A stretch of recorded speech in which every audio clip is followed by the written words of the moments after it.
Palabra y vida. Con el padre Manuel Horta desde Sevilla.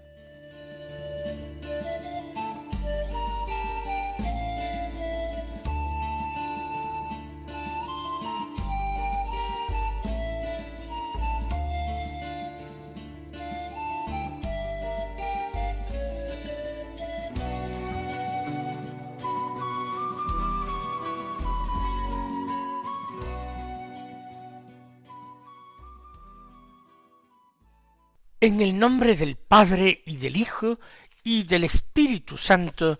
Amén. Alabados sean Jesús y María. Muy buenos días, queridos amigos, oyentes de Radio María y seguidores del programa Palabra y Vida. Hoy es el viernes de la tercera semana del tiempo ordinario. Y este viernes es el último día del mes, es el 31 de enero. En este día la Iglesia celebra la memoria de San Juan Bosco, el gran educador, el gran apóstol de la juventud.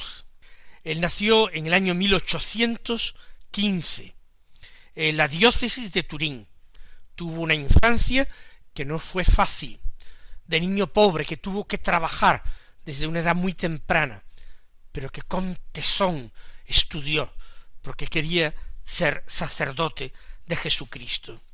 Y una vez hecho sacerdote, puso toda su vida al servicio de la educación de los niños, de los adolescentes, de los jóvenes.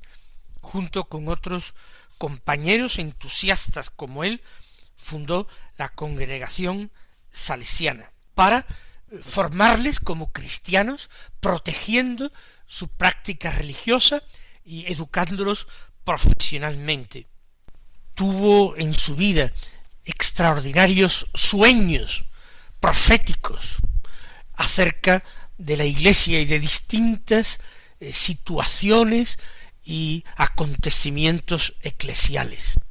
El Señor le dio también gracia para escribir algunas obras, principalmente en defensa del cristianismo, obras de carácter apologético. Murió santamente en el año 1888, después de ver a su congregación extendida por muchos países. Vamos entonces a escuchar la palabra de Dios que se proclama en la liturgia de la misa del día. Seguimos con la lectura continuada del Evangelio según San Marcos. Hoy, del capítulo 4, leemos los versículos 26 al 34, que dicen así: En aquel tiempo Jesús decía al gentío: El reino de Dios se parece a un hombre que echa semilla en la tierra. Él duerme de noche y se levanta de mañana. La semilla germina y va creciendo sin que él sepa cómo. La tierra va produciendo fruto sola. Primero los tallos, luego la espiga, después el grano. Cuando el grano está a punto, se mete la hoz, porque ha llegado la siega. Dijo también: ¿Con qué podemos comparar el reino de Dios? ¿Qué parábola usaremos? Con un grano de mostaza, al sembrarlo, en la tierra es la semilla más pequeña, pero después de sembrada crece, se hace más alta que las demás hortalizas, y echa ramas tan grandes que los pájaros del cielo pueden anidar a su sombra. Con muchas parábolas parecidas les exponía la palabra, acomodándose a su entender. Todo se lo exponía con parábolas, pero a sus discípulos se lo explicaba todo en privado. Continuamos, pues, con esta enseñanza de Jesús que se expresa por medio de parábolas. Ya en los días anteriores hicimos algunas consideraciones acerca de las parábolas. Nos enfrentamos antes de ayer a esas expresiones duras de Jesús, de que hablaba en parábolas para que viendo no vean, oyendo no entiendan, no sea que se conviertan y los salve. Expresiones difíciles de entender, pero con las que nos enfrentábamos. Y ayer también seguíamos con las parábolas, procurando contextualizarlas.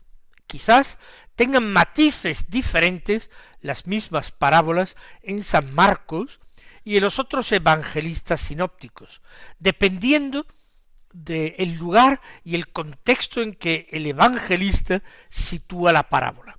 Y no hay que pararse a preguntarse cuál es el sentido primigenio de la parábola. El Señor se ha querido expresar a través de la Escritura.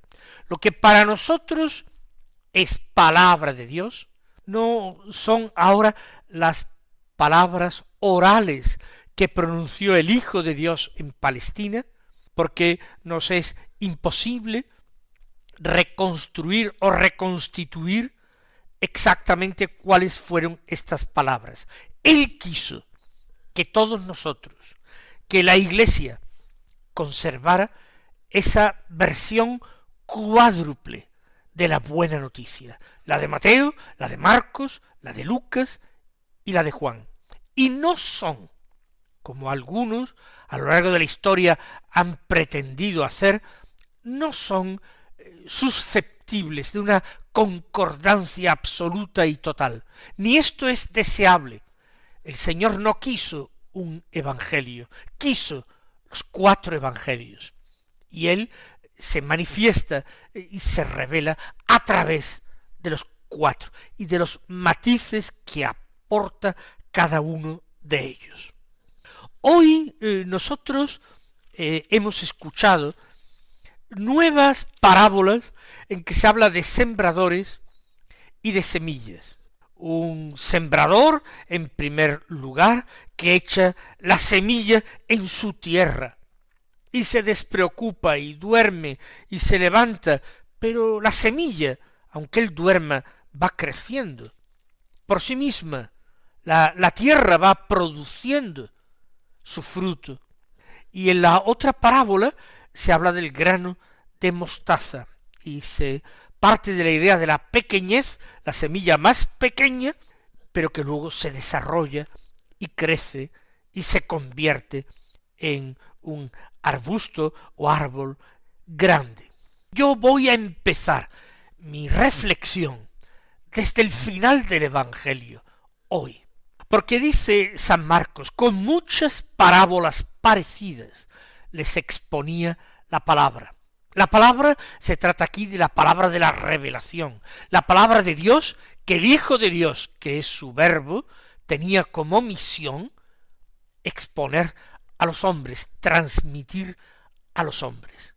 La palabra ante la cual la voz de Juan Bautista enmudeció. Recordemos que Jesús empezó precisamente su predicación cuando Juan fue detenido y ya no pudo predicar más. Pues muchas parábolas, las que están consignadas en el Evangelio y tal vez otras más, parábolas parecidas. Pero añade, dice Marcos, acomodándose a su entender.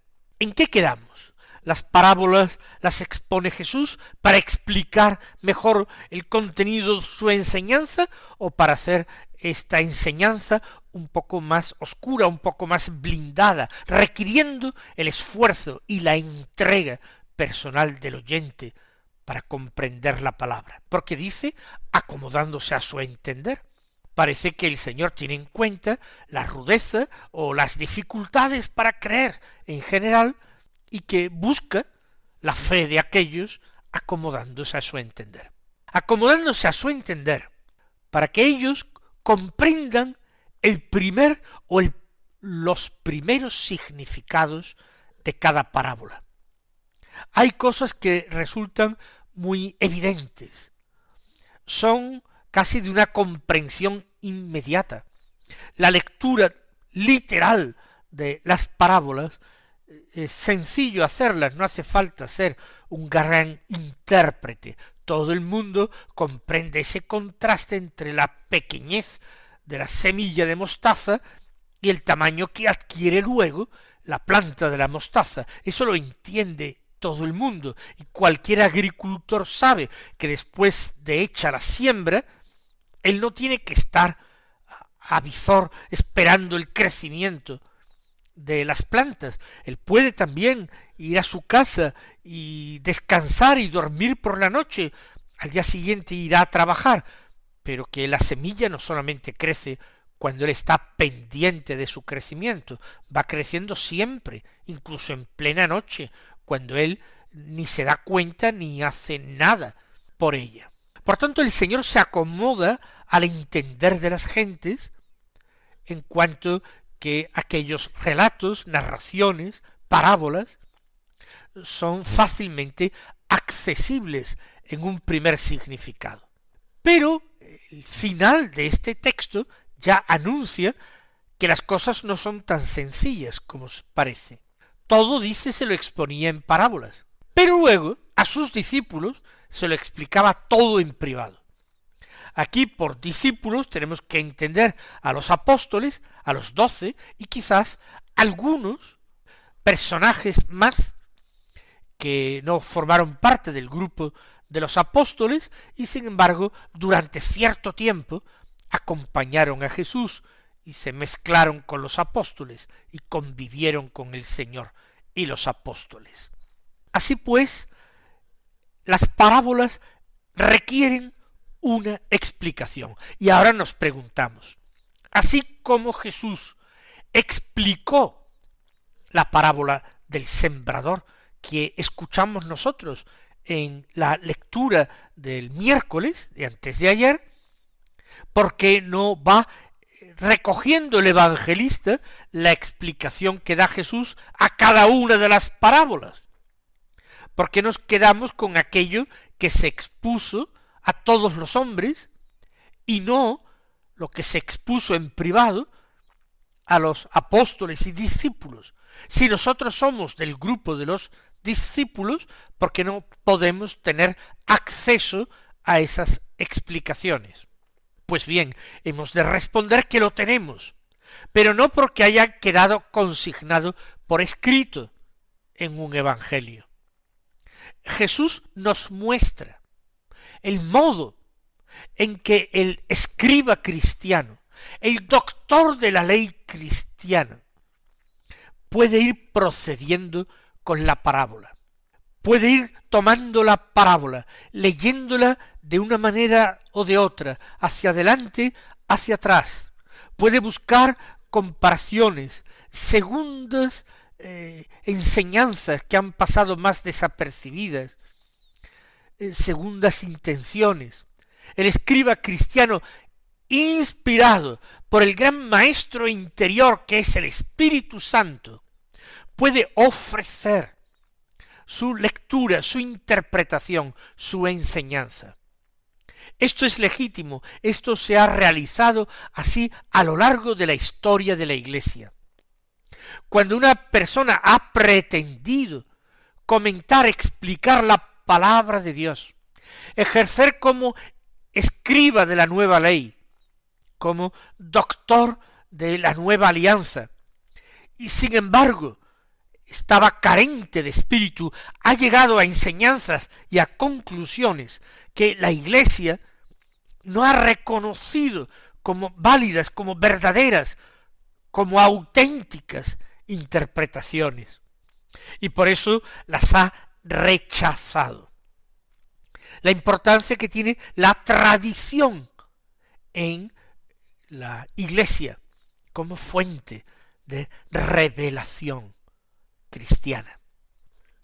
Así pues, veamos por una parte el don grande que el Señor nos hace con su palabra y también el don grande que el Señor nos hace con los intérpretes, con los grandes comentaristas de la palabra de Dios, y pienso en los santos padres de la Iglesia, pienso en un San Jerónimo, en un San Agustín, en un San Ambrosio, pienso en tantos doctores cristianos. Nosotros les llamamos doctores de la Iglesia, son doctores de la ley cristiana, doctores de la nueva alianza. Gracias a ellos comprendemos mejor la enseñanza de Jesús. Por eso el Señor no quiere darnos una explicación escrita de todo lo que dijo. Él quiere también que nosotros en primer lugar acojamos en la fe su palabra, que nos fiemos de ella, que la tengamos como palabra de Dios, que realmente ella no abandone nunca nuestros labios, que nos alimentemos de ese pan siempre nuevo, siempre recién hecho, que es la palabra de Dios, y Él nos irá dando a gustar los distintos sabores que tiene en cada momento de nuestra vida, en cada edad de nuestra vida. ¿Cuántas veces los que somos sacerdotes o hemos tenido que comentar o explicar la palabra de Dios a un grupo de fieles, nos damos cuenta de que después la alegría brota en el corazón de ellos? Y la alegría es un signo de que el Espíritu de Dios está actuando, pero puede ser que cada uno haya sacado conclusiones distintas, no contradictorias. Pueden ser complementarias las conclusiones, las lecturas que son para ellos la interpretación exacta, correcta de la palabra de Dios, son el mensaje que el Señor les quiere dejar a cada uno, porque la palabra de Dios es viva y eficaz. Esto nos lo dice la misma palabra de Dios, aunque nosotros terminemos viéndola con tanta frecuencia como un libro almacenado en nuestra estantería o en nuestra biblioteca. Vamos pues entonces a enfrentarnos con el texto de las dos parábolas. En la primera, Jesús, que está hablando del reino de Dios, dice que se parece a un hombre que echa semilla en la tierra. Aquel hombre confía profundamente en dos cosas. Confía en su semilla, sabe que su semilla es buenísima, que está cargada de vida, que está cargada de dinamismo interior, y confía también en su tierra. Si falta uno de los dos, la semilla o la tierra, será absolutamente estéril aquel trabajo que él se da sembrando la semilla, o, como dice San Marcos, echando su semilla en la tierra. La semilla es la palabra, es esa fuerza que tiene la palabra de Dios para cambiarnos por dentro, para transformarnos, para convertirnos, para configurarnos con Cristo. Y la tierra. En la tierra el sembrador abandona la semilla. Ciertamente, la tierra puede ser, en parte, nuestro propio corazón. Un corazón lleno de fe. Un corazón que realmente confía en el Señor. Lámpara es tu palabra para mis pasos, luz en mi sendero. Cuando nosotros sabemos plantar la semilla de la palabra de Dios en un corazón lleno de confianza y de amor, como tiene que ser el nuestro, sabemos que aunque esa palabra en un primer momento no sea plenamente entendida, esa palabra va a ir echando raíces en nuestro propio corazón. Dios nos ha hecho hijos suyos y por tanto nuestro corazón es tierra buena, aunque a veces tengamos que ocuparnos de apartar de ella abrojos y piedras y espantar pájaros que vienen a comerse esa semilla, pájaros de vanidades, de cosas fútiles, vacías, que no son capaces de llenarlo. La semilla va poco a poco actuando. La tierra va acogiéndola poco a poco. Produce primero tallos, luego espiga, después grano. La obra de nuestra santificación, de nuestra conversión, es una obra lenta. Y hay que creer que Dios llevará a cabo su obra porque su semilla es buena, porque el sembrador es el mismo Cristo Jesús, y porque nuestro corazón ha sido hecho tierra buena por el bautismo, y sigue estando cultivado por los distintos sacramentos que recibimos en la Iglesia. Los sacramentos de la Iglesia nos disponen a acoger la palabra de Dios. Cuando el grano, dice la parábola, está a punto, se mete la hoz porque ha llegado la siega. Cuando Dios lo estima oportuno, nos dice: ven bendito de mi Padre, a el reino eterno preparado para vosotros desde la creación del mundo. Ese será el momento de meter la hoz porque ha llegado la siega. En la segunda parábola, la del grano de mostaza, ya hemos dicho que idea fundamental es la pequeñez comparada con el resultado, que es de grandeza. ¿Con qué podemos comparar el reino de Dios? Por tanto, esa relación con Dios que cada uno de nosotros, y que nuestra sociedad, y que nuestra comunidad, y que nuestro mundo, que nuestra humanidad puede entablar con Dios, nuestro Creador y nuestro Redentor. El comienzo no puede ser más pequeño. Aquel Jesús, hijo de José, según los hombres, carpintero de la aldea de Nazaret, aldea nada ilustre y perdida en aquella Galilea de los gentiles, aquel humilde carpintero que predicó a los hombres y que fue rechazado por su pueblo y murió crucificado entre atroces tormentos.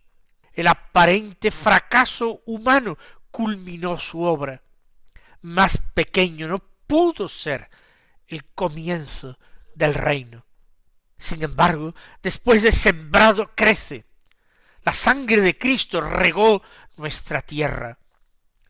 La semilla de la palabra fue dando fruto, y así se hizo más alta la planta, más que las demás hortalizas, y echó ramas grandes, y vinieron los pájaros del cielo a anidar a su sombra, y todos los pueblos de la tierra y todos los hombres fueron llamados y convocados a refugiarse al amparo de estas ramas protectoras del árbol de la Iglesia, de la comunidad fundada por el mismo Dios, del cuerpo místico de Cristo al que todos somos llamados a pertenecer. Mis queridos hermanos, que el Señor os colme de sus bendiciones y hasta mañana si Dios quiere.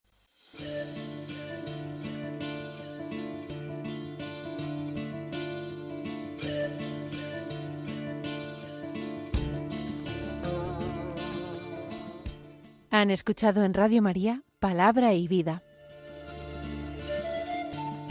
un programa que dirige el Padre Manuel Horta.